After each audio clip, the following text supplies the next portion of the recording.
Our first disaster response was in the beginning of March when an unbelievable tornado outbreak occurred in the Tennessee and Ohio valleys. One of the towns that was hit by an EF3 tornado was West Liberty in the foothills of the Appalachian Mountains. One of the myths about tornadoes is that if you're in a hilly area, that'll protect you. The West Liberty tornado further debunks that.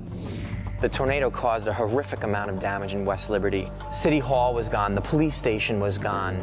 It affected the hospitals and destroyed hundreds of homes. There was a few things that really touched me while we spent time in West Liberty, like the gratitude of the family we met that was picking through the rubble that was once their home. Our simple offer to help them clear the rubble from their lot brought tears to their eyes. Thank you so much. The other moment was when the weather turned quickly and snow began to fall from the sky. Amongst all this devastation was a little bit of beauty.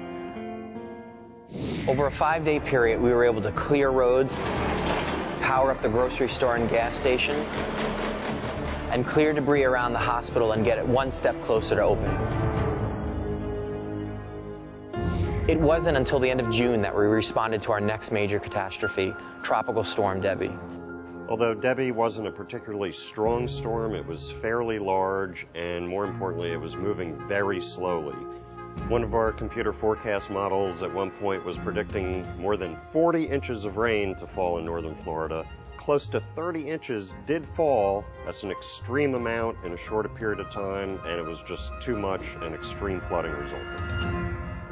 In northern Florida, our hovercraft was put to use immediately as the 911 calls began streaming in. One of those 911 calls that came in was to rescue a 1-year-old baby who was extremely sick. We flew the hovercraft through the floodwaters until we hit dry land. Then we walked in on foot, found the boy. Today he's just been real fuzzy. He's been running a fever, 102.7. And brought him back to an ambulance waiting nearby. The next morning, we responded to a 911 call to rescue a couple that was trapped in their vineyard.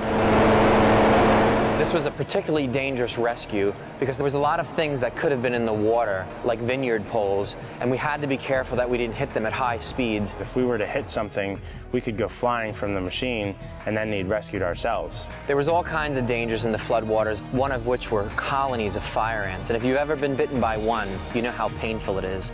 Imagine falling into the water and being bitten by tens of thousands of them. Thank you so much for doing this. You're welcome. We've never done this before. Our house has always been okay. It will be again soon. When we're out there rescuing people who are trapped in their homes and reuniting them with their loved ones, I know we're making a difference. A month later, we responded to an EF1 tornado in Elmira, New York.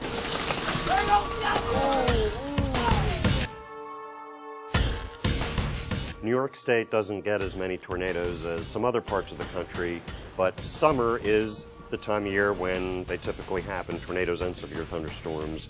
That's when much of the country is hot. The hot air tries to surge north toward Canada, meets resistance. Disturbances in the jet stream cause lines of thunderstorms to sweep across the area, and that's what happened the day of the Elmira tornado.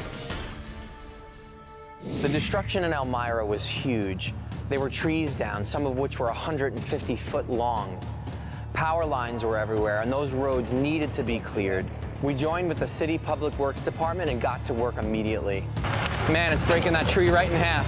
Keep going, keep going. Yay! We had a grapple truck for lifting and loading, and they had dump trucks for transporting this debris. And together, we made a huge difference in a short period of time. I'm always humbled when people take the time to show their appreciation for the team and what we're doing to help the community. In the city of Elmira, the mayor took time out of her very busy schedule to present us with the key to the city. For all your hard work, this is a small token of appreciation for everything that you've done for us. The key doesn't open a lot of doors in the city, but you're always welcome here, and come back and visit us. At the end of August, we headed to Louisiana to respond to the huge and slow-moving Hurricane Isaac. The size, the strength, and the slow movement kept blowing winds onshore hour after hour after hour and caused very serious storm surge flooding. I remember flooding was only part of the problem in Louisiana. Extreme heat and massive power outages threatened to cause deadly conditions for storm victims gathering in community shelters. I was proud that our team was able to use our generator to power up an entire shelter and provide air conditioning just as 50 elderly people from a nearby nursing home arrived.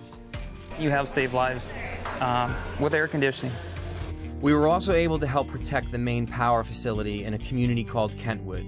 Levees had failed and we had to pump out thousands of gallons of water from the facility before building a dam to stop the floodwater from shorting out the substation, which would have devastated the town.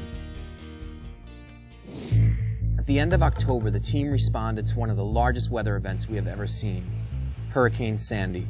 The combination of Sandy's track, size, and meteorological characteristics is unprecedented in the known historical record of hurricanes and nor'easters affecting the east coast of the United States. During Superstorm Sandy, the first response team teamed up with volunteer fire departments in Northport, Huntington, and Eaton's Neck, right here in Long Island. The size and power of this storm tore apart these small communities, knocking out power, downing trees, and cutting them off from emergency vehicles. We were able to remove debris from the roads, escort an ambulance on an emergency call to transport a pregnant woman to a hospital. Every time this ambulance hits a roadblock, we're going to pull our saws out and cut a way through. It's just such a comfort to know that, you know, we have them. We can take care of the patients medically, and they can take care of anything else that we encounter. And reopen the only link on and off the island town of Eaton's Neck.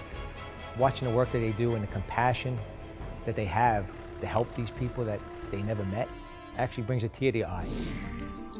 Tornadoes, hurricanes, and floods have made this a busy year for the team, but I feel good knowing our hard work helped so many storm survivors start their journey to recovery.